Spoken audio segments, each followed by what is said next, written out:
sur cette vidéo où nous allons parler du marché de la gestion de la confiance.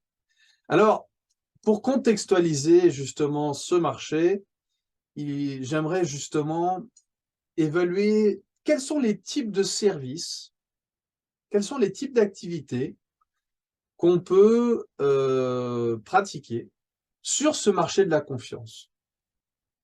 Parce que c'est très vaste. Donc, je vais énumérer quelques services et puis je vous demande de vous identifier. C'est-à-dire de regarder justement quels sont peut-être les services que vous offrez déjà sur le marché et à partir de ça, justement, de regarder, est-ce que ce marché de la gestion de la confiance est fait pour vous? D'accord? Donc, on commence. Donc, tout d'abord, parler de la gestion de la confiance, on peut travailler, si vous travaillez dans la gestion du changement, forcément, il n'y a pas de gestion du changement sans confiance. Et donc, il y a un marché énorme à développer. Il y a beaucoup de changements en ce moment, d'innovation, de changements. Et puis, c'est pas toujours facile. Pourquoi? Parce que le changement, il génère de la méfiance. Et donc, justement, de comprendre comment fonctionne la confiance, ça nous permet justement d'apporter un plus sur ce marché de la gestion de la gestion du changement à partir de la confiance. Après, vous travaillez peut-être justement au niveau du leadership. J'ai créé une masterclass exclusive sur ça, que je vous invite à visionner aussi. Mais quand on parle du leadership, on ne parle pas forcément du management. Et donc, le leadership, c'est vraiment basé sur le savoir-être. Et le vrai rôle du leader, c'est justement à partir de ce savoir-être, de promouvoir un climat de confiance et puis d'engager les gens. Et donc, si vous travaillez avec le leadership, pareil, vous avez une grande opportunité de faire la différence dans votre travail à partir de la confiance. Après, vous travaillez peut-être avec de la négociation.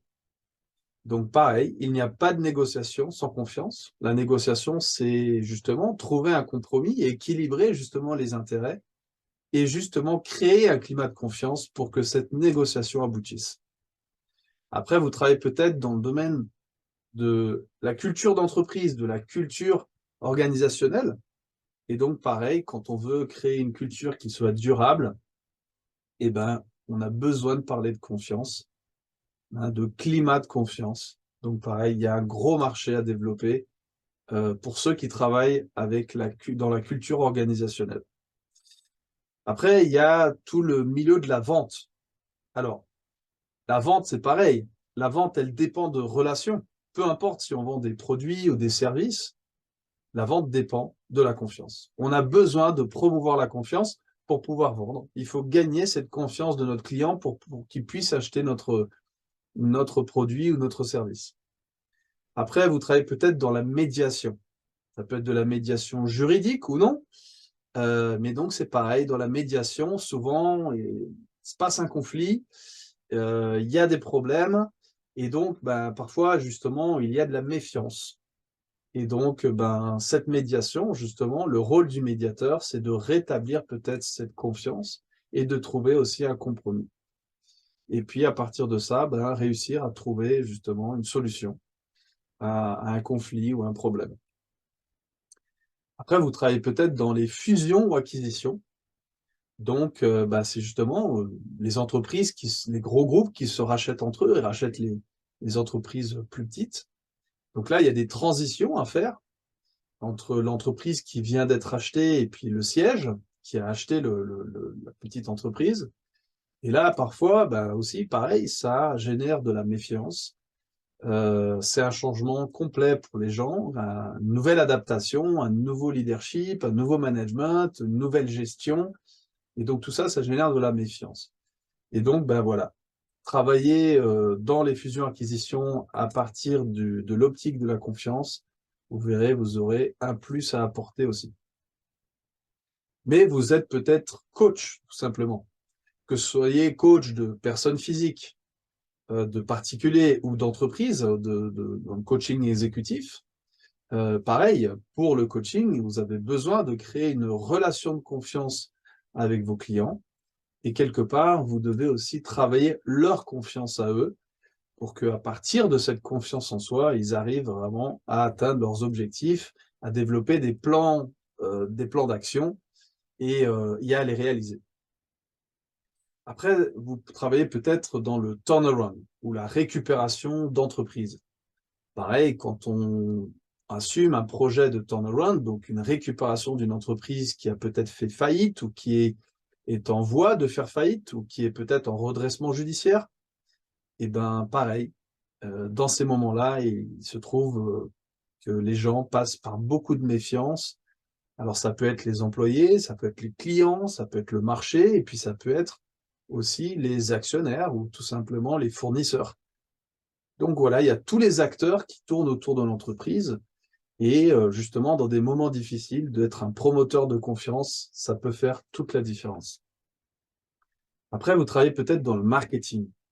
Alors, le marketing, peu importe si c'est un marketing de produits, un marketing de services, le marketing, c'est quoi? C'est justement pouvoir connecter les gens avec un produit, un service, une entreprise. Et donc, bah, cette connexion, elle implique justement générer de la confiance au point à ce que ben, le consommateur, le marché, justement, veulent s'intéresser à ce que vous divulguez, à ce que vous vendez. Donc, la confiance est essentielle dans le marketing. Et puis, vous travaillez peut-être tout simplement sur des thèmes de carrière, comme mentor de carrière, ou peut-être coach de carrière, ou tout simplement consultant, peut-être dans le recrutement, ou peut-être dans l'outplacement, hein, dans le replacement. Bah, pareil, dans tous les thèmes qui sont liés à la carrière, la question de la promotion de la confiance et surtout de la confiance en soi est essentielle pour accompagner les gens dans leur carrière. Après, vous travaillez peut-être dans le consulting, et donc pareil, dans le consulting, on apporte des solutions, on apporte des process, on aide les entreprises justement à se développer et à se construire. Et donc là, c'est pareil pour vendre nos services et puis pour implanter un nouveau process ou apporter des nouvelles solutions, il est essentiel aussi qu'on puisse promouvoir la confiance, générer ce climat de confiance pour que tout ce qu'on apporte en fait soit vraiment adopté. Alors, vous pouvez travailler aussi peut-être dans la communication. Alors pareil, dans la communication, il n'y a pas de communication sans confiance. Et ça, c'est justement essentiel aujourd'hui. On parle beaucoup de fake news dans la communication. Et donc tout ça, ça génère de la méfiance. Et être capable de comprendre ce qui génère de la confiance, justement, va nous aider à à mieux nous communiquer et à mieux enseigner ou aider les autres à mieux se communiquer. Puis après, vous travaillez peut-être comme conférencier, vous faites peut-être des conférences. Et quand on vend des conférences, c'est pareil. Il faut savoir promouvoir cette confiance auprès de nos clients. Et puis surtout, après, quand on sera sur scène, justement, transmettre cette confiance, alors au sujet de nous-mêmes et puis au sujet du contenu qu'on présente pour notre public qui est devant nous. Après, vous travaillez peut-être dans l'innovation. Donc l'innovation, inventer des choses nouvelles, la créativité, les processus d'amélioration continue. Et pour plus qu'il existe des techniques d'innovation, mais toute innovation, toute nouveauté, parfois génère un peu cette méfiance, justement, parce qu'on ne sait pas si ça va marcher. Et donc, justement, pour vendre cette innovation, pour vraiment la mettre en place, il est fondamental de pouvoir justement promouvoir cette confiance. Et puis, vous travaillez peut-être encore pour des cas de succession, donc des entreprises familiales où le fondateur transmet l'entreprise à peut-être la prochaine génération.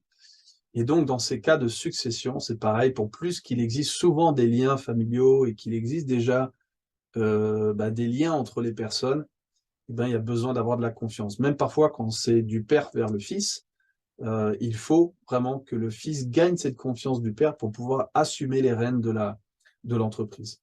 Et donc là, pareil, quand on crée en fait les processus de succession, on va peut-être même professionnaliser l'entreprise on crée un conseil d'administration, tout ça, et bien là, pareil, tout ça, ça implique de travailler le thème de la confiance.